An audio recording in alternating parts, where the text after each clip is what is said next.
Is that your favorite ball? What's up, buddy? Ooh. Hey, how's it going? So we're back at my parents' house. I'm just like pretty much living in their living room. I even got a haircut. It's a little shamble, but short hair. Oh, nerdy. Anyways, I've been sitting here. I turned off my computer. I've been literally sitting here for hours past couple days, editing all the footage from Baja, Mexico. This room was filled with our stuff. This is their living room, kind of a fancier living room thing. And so I'm crashing in here on the floor because I have back problems. So sleeping on the floor is a lot better for my back after the driving and everything. We have done a lot since we've been back here for about a week at my parents' house. Here's my cool drum I made. Look at that, out of an elk skin. Pretty cool. I just kind of showed that before, but I was saying this room was just filled, like every nook and cranny with different, all the equipment. I actually had a friend of my dad's, friend of mine, I've gone stuff. He's a rod builder. He built me 3 new rods, fly fishing rods, custom rods, pretty rad. Sage blanks, but they're fast action rods. So I got a 4, an 8, and a 10. A 4, an 8, and a 10. And then here, let me turn on the light. We've been doing a lot. We're getting ready for our trip to Idaho. So I'm kind of go out of order with a lot of stuff, but this is crazy. Like I had to order these here. I don't know if you can see in there. Can you see in there? Here, we'll show this side. Let me see. Anyways, here, I'm gonna open it up. So these are my trout flies. Hold on one sec. So check it out. Like we went off, there was a big sale going on and we needed to order. So these are all the kind of bigger trout flies, salmon flies, things like that. So we're going to use these in Idaho when we go up there and go fly fishing. I got nymphs to the hilt. Look at this. Look at all those nymphs in there.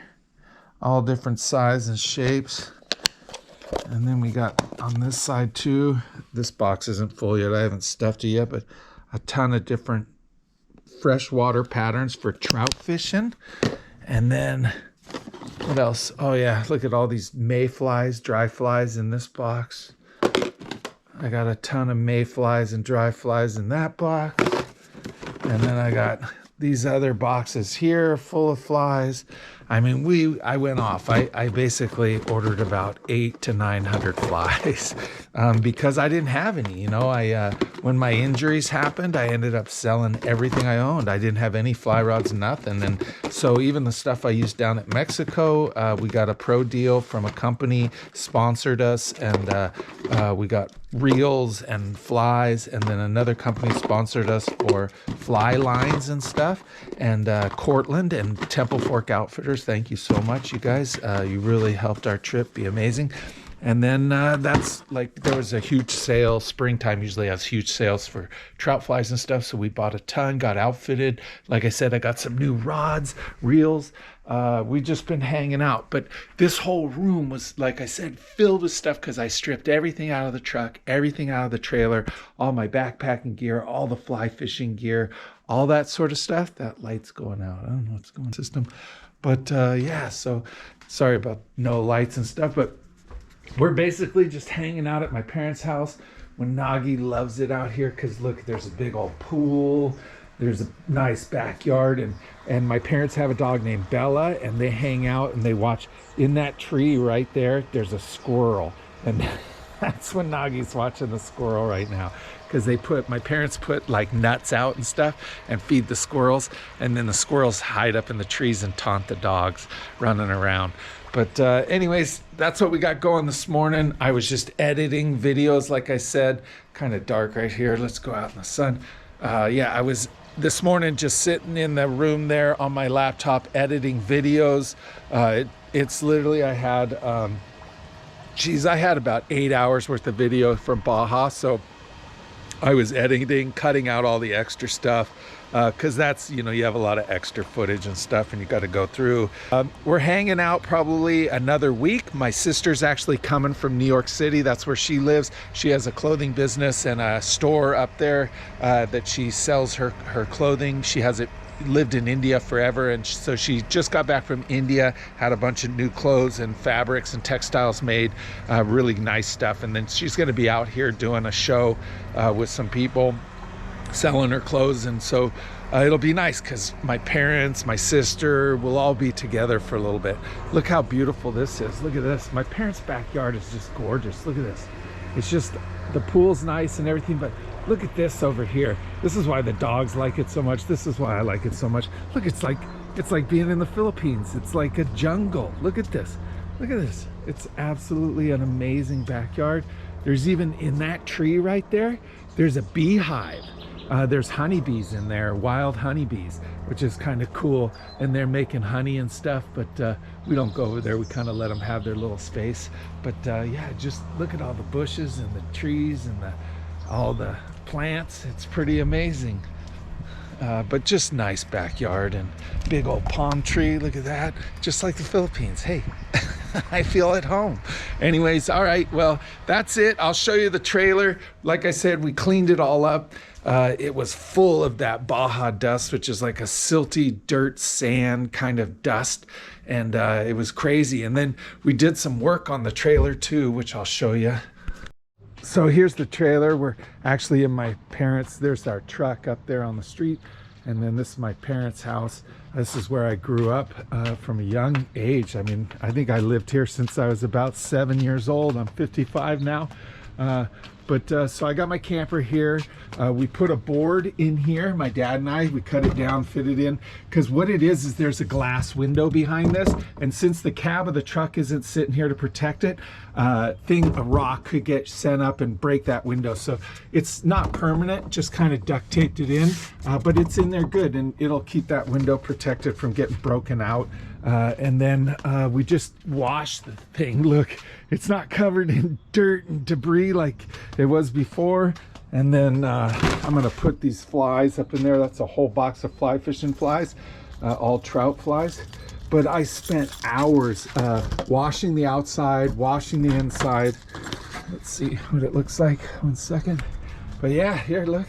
So I went through the whole thing, took everything out of here, all the cushions, all the blankets, all the towels, everything. And then we ended up like wiping everything down, vacuuming. I took all the bedding out and we washed everything in here, took all this bedding out, everything.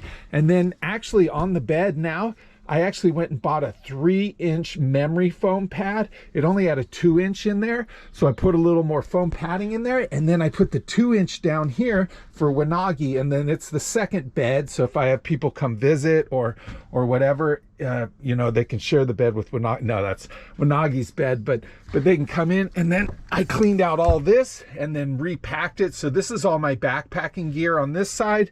This is all my fly fishing gear in here.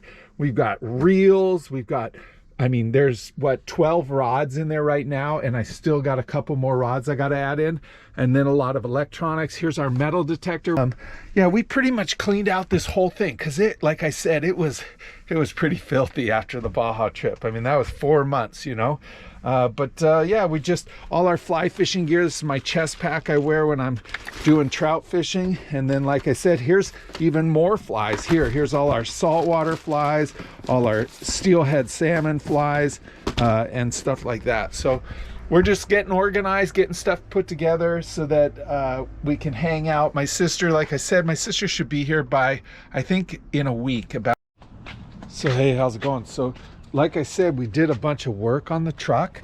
We were having problems because when we were driving this down in Baja, right? Because I had it prefabbed, right? So it's the old pickup and it's basically turned into a trailer. So, but the problem is that the suspension on it is built to have that front cab on it like a regular truck. And since we removed that, we removed some of the stability of the trailer. So when I would drive down, this thing would rock side to side, right? And it wasn't all the time on smooth roads. It was fine on the freeway. Sometimes it was fine. But what would happen is when we were on rough roads, so you see the trailer now, it would get this side momentum going, right? Which is normal, like uneven roads hitting bumps and stuff.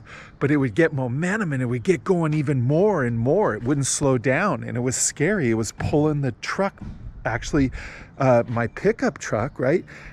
Pulling the trailer, it was making the back end kind of swerve a little bit, and then the automatic braking system would come on, because it was like, if it had kept going, we would crash the truck. And it got really scary driving.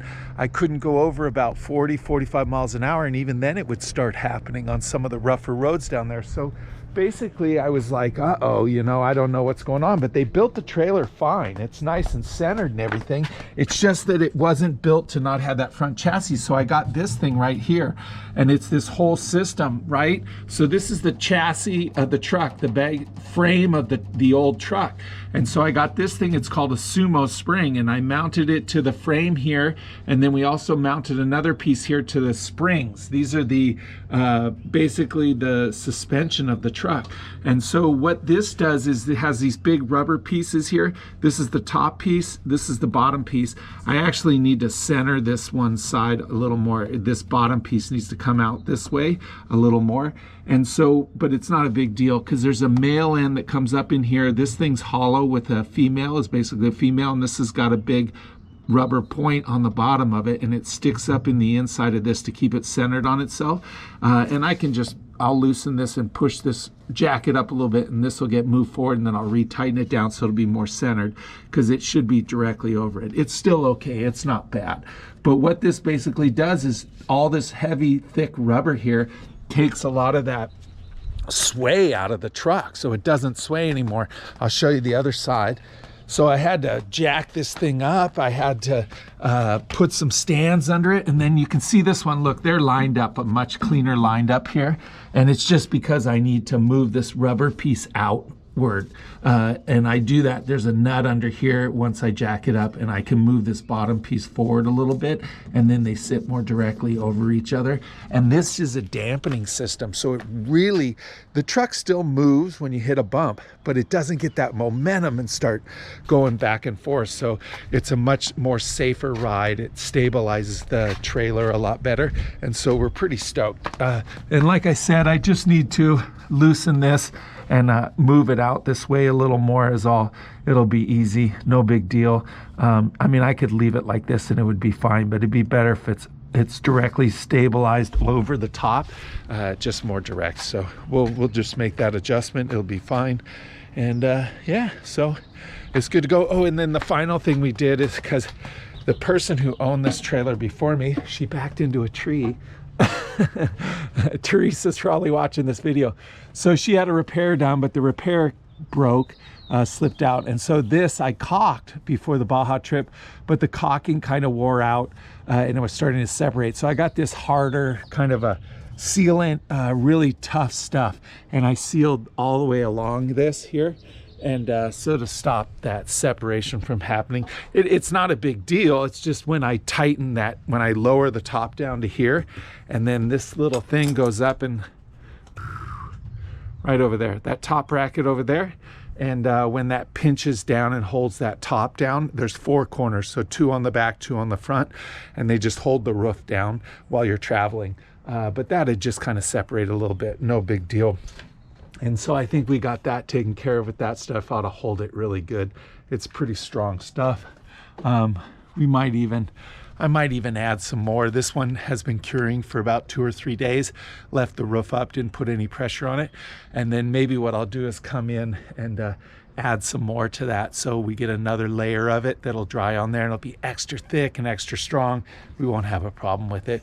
If the worst case scenario, if that doesn't hold for some reason, which, I mean, essentially there's no tension on it until I lock down the top, but if that doesn't hold, then I'll just use fiberglass, because I'm going to have to repair the front where it slammed on the truck. There's some little cracks in the front there.